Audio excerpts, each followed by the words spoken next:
When Endeavour launches on NASA's 36th mission to the ISS, the STS-134 crew of 6 astronauts will begin a mission to stock the station with spare parts and a world-class stellar research instrument just months before the shuttle program comes to an end. Endeavour will deliver the Alpha Magnetic Spectrometer 2 and the Express Logistics Carrier 3 to the station. This will also be the first shuttle flight to conduct a re-rendezvous, but not dock to the space station, to test the performance of new navigation sensors designed for the Orion spacecraft.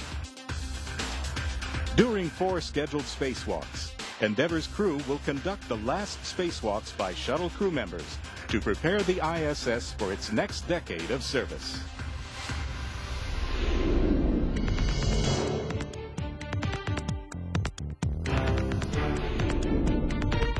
I've flown on Endeavour before, so I'm excited to fly on it again.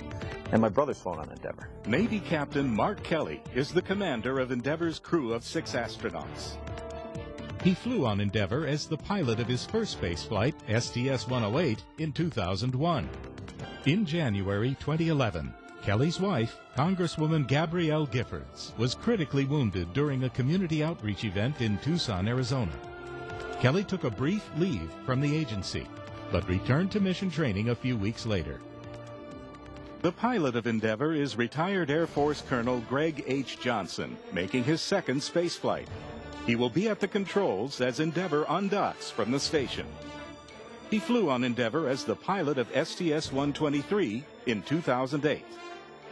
Air Force Colonel Mike Fink is Mission Specialist 1. A veteran of 2 long-duration missions on the International Space Station, he commanded the station complex on Expedition 18. During this mission, his first aboard the shuttle, he will conduct 3 spacewalks. Mission Specialist 2 is Italian Air Force Colonel Roberto Vittori, twice flown aboard a Russian Soyuz as an ISS visitor and part of the crew that delivered fresh Soyuz spacecraft to the outpost. As the last non-American astronaut scheduled to fly on the shuttle, Vittori will meet up with Paolo Nespoli on the ISS for 2 Italian astronauts on orbit at the same time. Dr. Drew Feustel, Mission Specialist 3, is making his first voyage to the ISS after performing 3 spacewalks during STS-125, the final Hubble Space Telescope servicing mission. On this flight, he will serve as lead spacewalker for 3 additional EVAs. Mission Specialist 4 is Dr. Greg Shamatoff. He served as an ISS flight engineer for 6 months during Expeditions 17 and 18, returning to Earth on Endeavour. He will perform 2 spacewalks.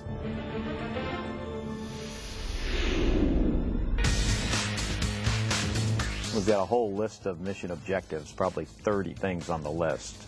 But the big objectives is to get the Alpha Magnetic Spectrometer installed on the outside of the space station. The Alpha Magnetic Spectrometer 1, a simplified cosmic ray detector, flew on STS-91 in June 1998. The AMS-2 is a first-of-its-kind instrument designed to study the fundamental nature of the universe and will allow us for the first time to search for antimatter and dark matter theorized to exist. Nobel physicist Dr. Samuel Ting leads the team of over 500 scientists from 16 countries. I started studying physics. Soon after I achieved my degree as a test pilot, I went back and complete my degree. And ironically, my teacher was Professor Battiston, that is the deputy chief of the AMS experiment. So it may appear as a very strange coincidence that today I will be the one to take this unique piece of hardware, take it from the bay of the shuttle, and give it to install on the station. On Flight Day 4, Vittori and Feustel, operating the shuttle arm, will grapple the AMS-2 and hand it off to the Gregs, Johnson and Shamatoff, operating the station arm for robotic installation onto the station's S3 truss. The second of 2 components that Endeavour's crew will attach to the ISS is the ELC-3 pallet, the Express Logistics Carrier 3. ELC-3, similar to ELCs 1 and 2 delivered on STS-129, includes a full ATA, ammonia tank assembly, 2 SASs, S-band antenna support assemblies, and a spare arm for Dexter, the special-purpose dexterous manipulator. On Flight Day 3, Vittori and Fink will unberth the ELC-3 with the shuttle arm and hand it off to station arm operators Shamatov and Johnson for installation on the station's P3 truss. STS-134 will be the first shuttle flight to re-rendezvous with the ISS and to fly a rendezvous trajectory to mimic Orion's trajectory. The purpose of STORM, Sensor Test for Orion RELNAV Risk Mitigation, is to evaluate the performance of Orion relative navigation sensors for future spacecraft. While Kelly is flying Endeavour, Feustel will monitor STORM sensors from a laptop on the flight deck during rendezvous, undocking, and the re-rendezvous after the traditional ISS fly-around. Endeavour will pull away from station and execute several maneuvers before approaching on a different trajectory to allow the STORM vision navigation sensors to gather data.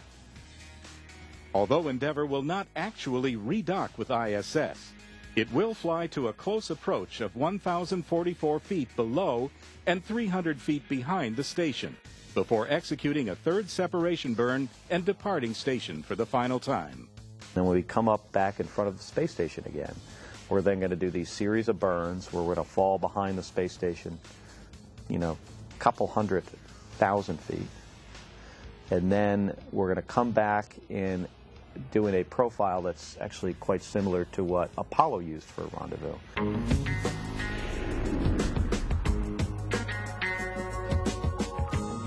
During STS-134, Feustel, Fink, and Shamatov will take turns stepping outside the hatch for 4 scheduled spacewalks.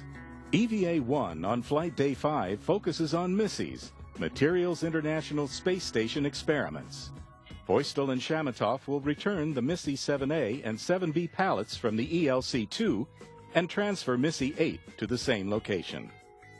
The idea is to expose these things to the harsh environment of space for a long period and see what happens. For EVA-2 on Flight Day 7, Fink and Feustel will refill one of the station's port radiators with ammonia. They will also clean and lubricate the station's port SARJ, the solar array rotary joint. Prior to EVA-3, Feustel and Fink will test a new protocol combining the airlock campout pre-breathe, the exercise pre-breathe, and the spacesuit itself. We were introduced to a pre-breathe option by Mike Gernhardt, an astronaut in the Corps, and it's called the In-Suit Light Exercise Pre-Breathe Protocol. We call it ISLE, I-S-L-E. For EVA-3 on Flight Day 9, Feustel and Fink will install a power and data grapple fixture for the station arm on the Zarya module. They will also run 2 Y cables for redundant power supply to the Russian portion of the station. During EVA-4, Shamatov and Fink will transfer and install the OBSS, the shuttle arm's extension boom, to the station's S1 truss for potential future use aboard the ISS.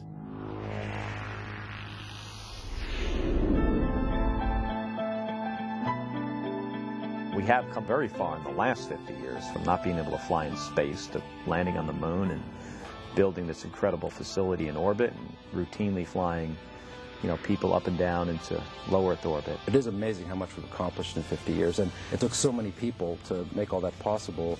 It's an unbelievable honor to kind of be the representative of that generation of dreamers for me. We have a huge honor and responsibility to make this the best mission that we can, to honor all of the engineers all the way from the pre-STS-1 at the very beginning in the 1970s when we started to design the space shuttle. All the effort, the blood, the sweat, the tears that have gone into making the space shuttle program as wonderful as it has, to fly on the penultimate mission and to do it well and to do it with the honor of those that came before us.